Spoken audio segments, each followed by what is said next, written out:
भिंगारमध्ये आज विधानसभेचा प्रचार त्या निमित्ताने आम्ही सर्वजण भिंगार शहरातील सर्व प्रचार संपन्न होत असताना माझ्यासोबत शिवसेनेच्या महिला आघाडीच्या रणरागिणी आणि ज्यांचं काम संपूर्ण नगर जिल्हा ओळखतो अशा स्मिताताई आष्टेकर, आमच्या शिवसेनेच्या महिला आघाडीच्या कांताताई बोटे, आमच्या राष्ट्रवादी काँग्रेस पक्षाच्या शहराच्या अध्यक्षा नलिनीताई गायकवाड, नीताताई बर्वे आणि उपस्थित आमचे सर्व तरुण बांधव, आमचे भिंगार शहराचे किरणजी सपकाळ असतील, श्रावण काळे, उपस्थित सर्व आज प्रचार फेरी काढलेली आहे। खरं तर भिंगारबद्दल बोलायचं म्हटलं तर भिंगार शहर हे सर्व नागरिक इथं स्वाभिमानाने या ठिकाणी जगतात। इथले सार्वजनिक उत्सव बघितले तर याच्यामध्ये कुठल्याही प्रकारचं राजकारण, कुठलंच मित्रमंडळ आणत नाही।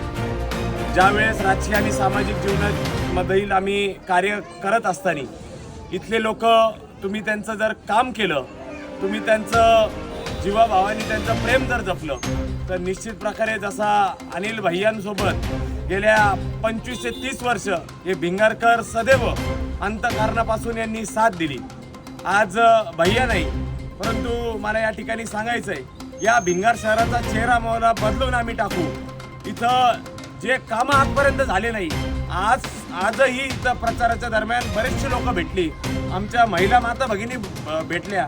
इथं अजूनही दुर्गंधी आहे, गटारी आहेत, यांच्याकडं वाली नसल्यासारखं ज्यांना संधी दिली 10 वर्षामध्ये यांनी काहीच केलं नाही। यांचा लोकांमध्ये तीव्र संताप आहे, लोक वैतागलेले आहेत। यांना कामं करता आले असते परंतु यांनी केले नाही आणि हे राजासारखे मिरवतात।